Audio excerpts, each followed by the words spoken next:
Yeah, man. We have now we have something to resolve there. Off air, we have a score to settle. But Yes. man, sorry about all that tough journey. But I think sometimes stones are thrown to the tree that is heavy with the fruit. Yes, yes, yes. And wherever diseases come from, they're looking for who is carrying a lot of lives, a lot of hopes, Yes, yes. a lot of families, a lot of funds. And he's telling me he moved to Rwanda, to Supermax Place, where is decoded. We watch that, we get answers to our journey, you Yes, know. yes, yes. And one thing that we brought him here, and I want to start here, that people think couple is two people. Yes. Until I heard one expert say a marriage is three entities. You, me, and our relationship. So the interaction between us forms a... So she said, you shall not cure couples by just separating this. There's a dynamic between them. This could be a very good person on themselves, good person on themselves. But the interaction is sick. Yes, exactly. The way they're talking to each other. Exactly. The way they view each other. Exactly, exactly. And your friends could say you're a very kind guy, but your wife thinks you're very selfish. It's true. It's so that true. all the friends say, no, that guy is very nice. Yeah. And it happens a lot. It happens a lot whereby you find outside people are celebrating you. You are the most amazing guy. Oh my God. And then at home, your spouse knows somebody different. And even your children are like, how is dad? Mom. People are there are praising you, but at home people are like, hey, if you people knew the true person. So, please, it starts at home. If you're going to be kind, if you're going to be loving, if you're going to be gracious, if you're going to be wonderful, it starts at home. And love is an art. And as an art, you become skillful at it. The more you take time, you grow at it, you polish yourself, you're like, oh my goodness, let me be better at this. And the more you practice love, the better you become at it. Unfortunately, many of us, we don't want to learn. We are unteachable.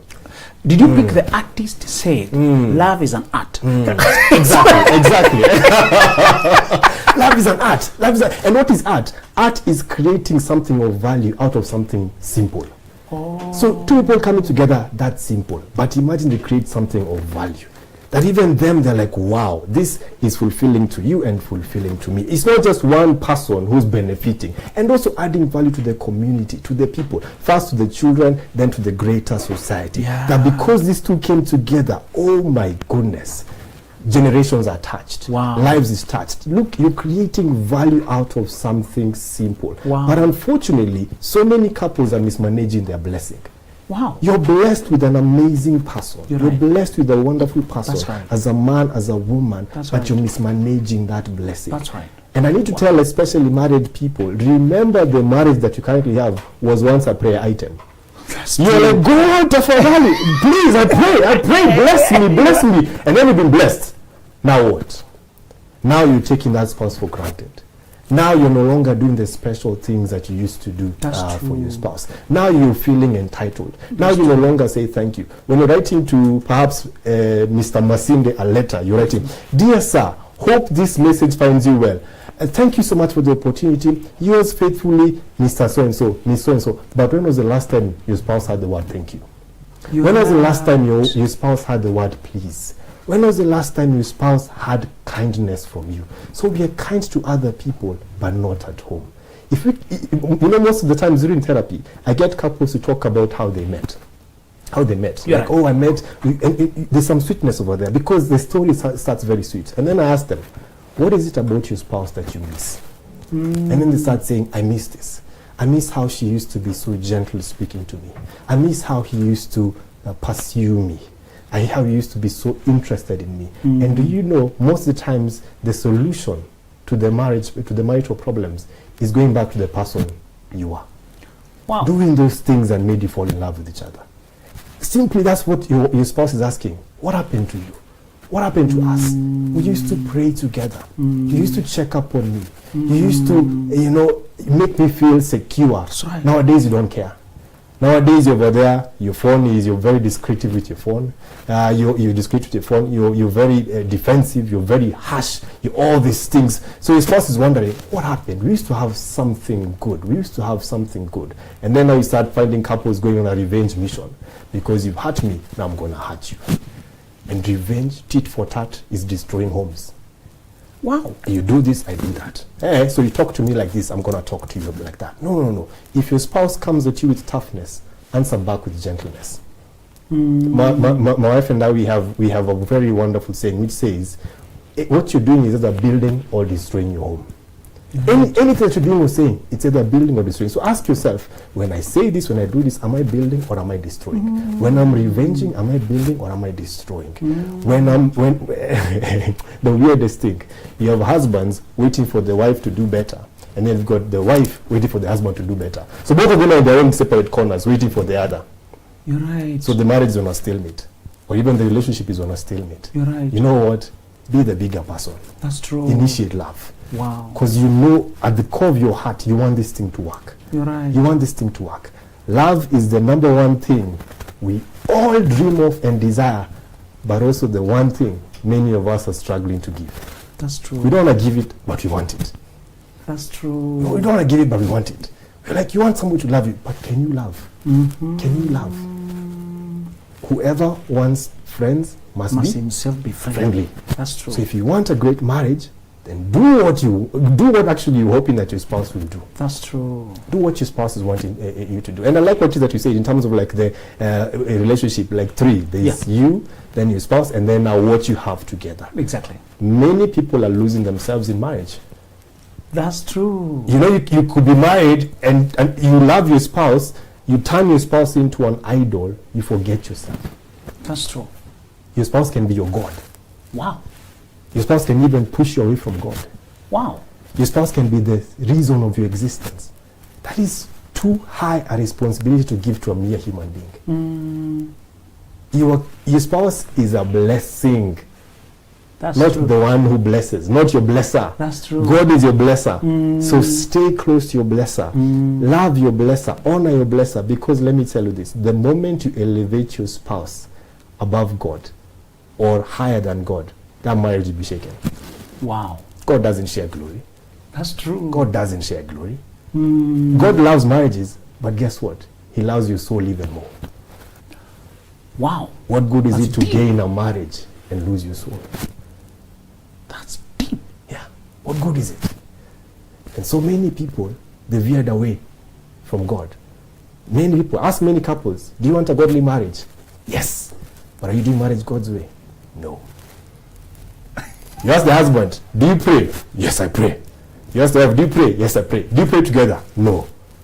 So how you doing marriage? How are you doing marriage?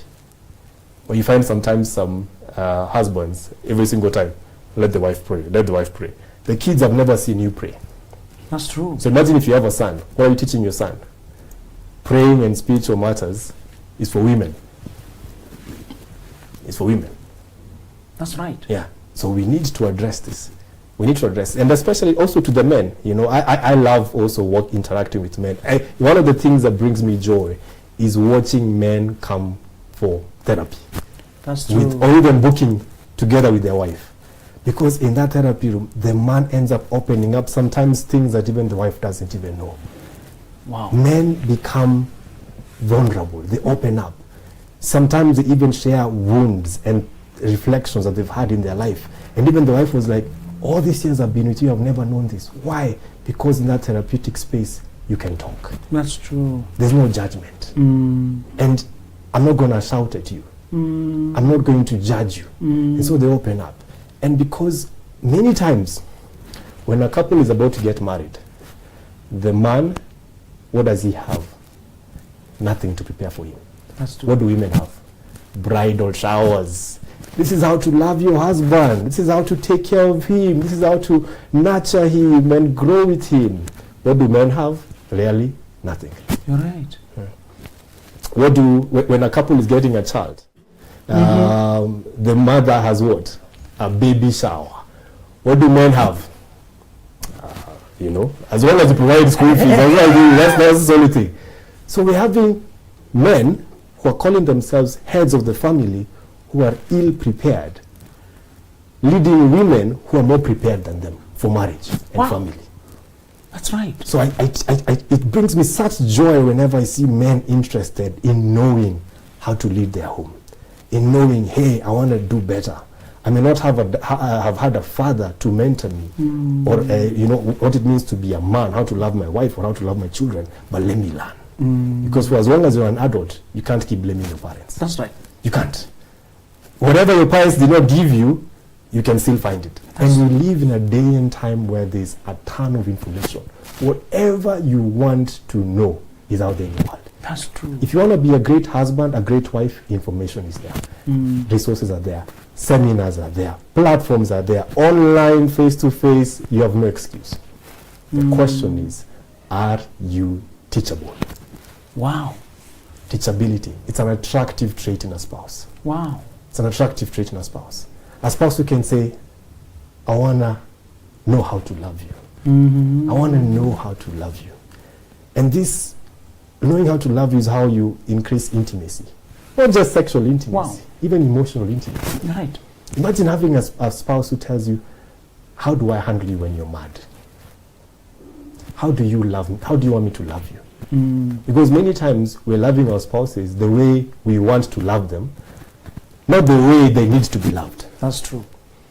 That's true. It's not for me to say I'm a great husband. You're right. It's for my wife to declare, I have an amazing husband. As long as she doesn't declare that, I'm not loving her. That's true. And it's not for her to say she's an amazing wife. No, that's for me to determine. That's right. That's for me to say, hey, ladies and gentlemen, I am blessed with an amazing wife. You're right. Because the recipient of love is the one who's supposed to give the verdict, whether you're loving them right or not. That's true. So you could be loving someone the wrong way. That's all we need to learn. Even in sexual intimacy. That's true. So you wear several caps, as we had just said, and the one you're taking us there is about what you're seeing with the couple life, the marriage life. Yes, yes. And we must congratulate you for being on the front there, trying to cure marriages. We have enough accusers of marriage, critics of marriage. We don't have people curing. Yes. Building, educating, pouring knowledge and insight into it. Now, you have several Facebook pages, platforms, and I could hear you count them for me. Yes. Let's go through them again. For the married, we have Married and Saved. Those are pages people can follow. A page and a group called Married and Saved. Married and Saved. Yes, so Married and Saved. So every day there's content geared towards nurturing marriages. And we are real. We don't beat around the bush. We're not going to focus on spiritual matters alone. We deal with your spirituality, your sexuality, your finances, your emotional state, and even humor. You will laugh over there, and you will be rebuked with love also over there. That's so Married true. and Saved. And then we have Single and Saved. Single and Saved is for the unmarried, which has a page and also a group. The group has about 160,000 members and scattered all over the world. And my wife manages this group very, very, very, very, very well. You know, we have what we call subgroups, and every single geographical area in the world has a subgroup. We have a subgroup in America, a subgroup in the UK, a subgroup for the ones who are in the Middle East, a subgroup in Nairobi has the most subgroups. We have like 6 subgroups because there's so many members from Nairobi. Right. So that's Single and Saved. And then for the men, we have Wanaume Assembly, which I run. Wanaume Assembly page and group, which I run. And then to complement that, we have Wanawake Assembly, which now my wife runs. My beautiful, gorgeous wife. Wow. Should I also add their sexy wife? Yes. Right.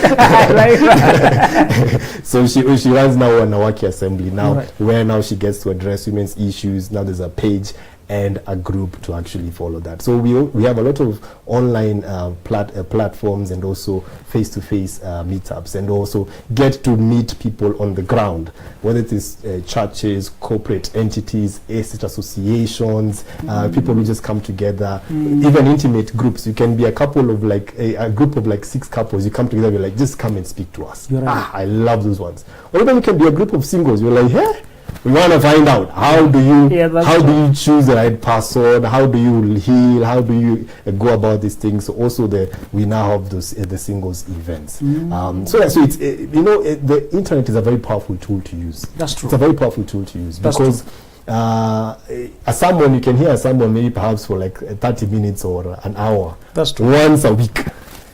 But online, you're getting content real time, 24/7. That's true. Somebody's going to sleep reading your content. That's true. Somebody's waking up in a different time zone reading your content. That's true. So you get to reach out to so many people. And I just love it whenever I encounter people from Zambia, from Ghana, from Rwanda, Australia, America, South Africa, who are like, it just tells you love is universal. And for us, we focus on principles, not patterns. Patterns are different. Every single couple has their own pattern. But principles are unchangeable. Wow. Principles of love, they are unchangeable. They're universal. Principles of love, such as being thoughtful and considerate. Thoughtful and considerate. Yes, right. Whatever it is that you want from your partner, you also do it. A principle is being teachable. Principle is something as, being patient. Learn how to communicate. Don't just, some people, you're offended by your spouse, you're giving your spouse or your partner silent treatment. Nah, communicate. Learn to communicate. So principles are universal, but patterns change. The patterns that I have with my wife may be different from the pattern another couple has, but the principles are the same. Togetherness, transparency, teamwork, complementing each other, and submission. Wow. When people hear submission, they only think of one aspect of submission. That's true. And yet, submission means putting down I so there can be we. Wow. You're submitting yourself to the relationship that you have. Wow. It's no longer about me. It's about us. That's true. So I'm going to be thoughtful and considerate of you. When I make that decision, let me consider you, because we are together in this. You don't act single, yet you're taken. That's true. You should have made up your mind. Are you single or taken? If you don't want to be accountable, stay single. That's true. But if you're taken, be accountable. That's true. And accountability means willingly sharing information without being asked. Willingly sharing information without being asked. Yes. We are accountable to our spouses, but answerable to our bosses. You're answerable to your boss. Your boss will tell you, it's now 9 o'clock, where are you? That's your boss. You're right. You're answerable. You're right. But to your partner, you're accountable. Wow. Darling, I'll be running late. Without even being asked. Correct. I'll come at 9. I'm with so and so and so. We're going for a family for a barbecue, something like that. Because accountability fosters trust. Accountability fosters trust. Yes. You feel comfortable when you're somebody who is accountable. Somebody who is considerate about you. That's true. But a lot of us, we don't want to be accountable. We're like, why should I? Why should I tell you?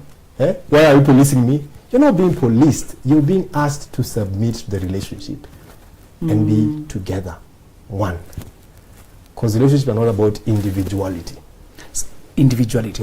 You're right. It's not about that. You're right. There are so many men, so many people, especially women also, that phrase, Miss Independent, that's why I love her. There are so many Miss Independents who are married or in a relationship. But in a relationship, you're not supposed to be independent. You're supposed to be interdependent. Interdependent means I can do things on my own, but I'd rather do it with you. That's true. I'd rather do it with you. That's being interdependent. That's right. But independent means I don't care. I don't care. Who are you? What are you going to tell me? Just because you think you have money. This is both men and women. So the man thinks he can't be accountable because he's the head of the family. He will make the decision at aguruma, akitaka. He will roar. And then the woman, I can't be accountable because I'm independent. You can't run a relationship like that. That's right. You can't. So these are some of the things that are destroying modern day relationships. Some of the things, it's just not proper. It's just not proper. We want it both ways. We want individual, separate life secrets and all that. Yes. And we still want marriage. You have to make, are you 100% in or are you 100% out? You're right. A double-minded person is unstable in all their ways. That's true. So you want to reap the benefits, but you don't want to make the effort. I had one counselor say, often people talk better to the world than they talk to their own people, their own family. Yes. Because we think we can get away with it. You know, if you talk rudely to police, you suffer. If you talk badly at your workplace, you pay for it. Out there are consequences immediately. But we think because at home there's grace. Oh, yeah. We abuse grace. We abuse grace. We think they want to work out on me, so you can talk to them harshly, you can ignore them. And then a research was done, which I wanted you to join, because you had hinted something like this. The attributes of couples that had lasted for 20 years plus, they were being asked the one thing that has helped them. And they were saying things that were not too deep. You know, we expected deep things, explosive sex, that is good, there is as its place. But they were saying kindness. Yes. Oh my goodness, that's so true. Love is so simple. We're the ones who complicate it. You're right. Love is so simple. It's so simple, but we complicate it. You're right. With our ego, with our unforgiveness. That's true. With our unhealed trauma. You're right. Because so many people are getting into relationships with unhealed trauma. You're saying marriage, we destroyed, you said ego, insecurity, unforgiveness, and unhealed trauma. Unhealed trauma. That's a deep one. Yes, unhealed trauma. Many times people walk into relationships with either their childhood wounds or the wounds they got when they were young adults. Because when you're a young adult, dating can be messy. People get heartbroken to the core. Your heart is ripped apart. It's ripped apart. You're like, oh my goodness. You're like, because you enter into the dating world with this, love is beautiful, and then you choose the wrong people. They will do you damage. And do you know what? A bully was one time somebody was bullied. Wow. So because you haven't healed, now you end up hurting the next person. So because you X number 3, because some people are getting married perhaps with 7 exes or 8 exes or 2 exes. Sometimes only one, you just need one bad ex to do you damage. You're right. To do you major damage. By the time you enter into a serious relationship and you haven't healed from the trauma, either the one that you got from your childhood, because in childhood the trauma you get either because you had parents who are not validating you, you're not allowed to speak. Some people think they're actually introverts, but it's because they grew up in an environment where they were not allowed to speak. You're right. So you learned to keep things to yourself. You're not an introverted person. You just have been taught, shh, keep quiet. When you're growing up, your mom will like, shut up. Your dad, once your dad checks into the house, silence. So now imagine when that person grows up and hasn't healed. Even in a relationship, they won't talk. That's true. They'll be giving you one-word answers. You write for them a paragraph of love. Hey, I'm thinking about you. I love you. You're God's blessing to me. And then they just tell you, okay, thank you. You're like, what is wrong with this person? Express yourself. Or they write THX. That's even the worst. Or okay, and then a full stop at the end. Especially that full stop. That full stop is one that really gets to somebody. You're like, you're right. So you're like... So some people are not quiet. They were just silenced. They were just silenced while growing up. So you haven't healed. You haven't learned to express yourself. But you cannot relate without expressing yourself. There's something you mentioned there I want you to help us with. You said the heartbreaks of most young adults can be debilitating. Yes. Which young adult are you thinking about? From young adult, any age from around 19. You're right. It can even stretch all the way to even 30. You're right. Yes. That period. Some make wise decisions, others make bad decisions. You're right. And in many therapy sessions, you look at somebody, then you ask them, where did your life change? They tell you it's there. That's where I lost myself. I was this confident person, I lost myself. I was this responsible person, I lost myself. I was on fire, I had dreams, I lost myself. I used to believe in love, I lost myself. And I'm damaged. What? And by the time you're getting into a serious relationship, you're damaged. Wow. But you haven't taken time to heal yourself. And by the way, let me tell you this, Benjamin. So many people are hiding behind romantic relationships. There's some people who've never been properly single. What? Yes. They've never had time to themselves. There's always somebody in the picture.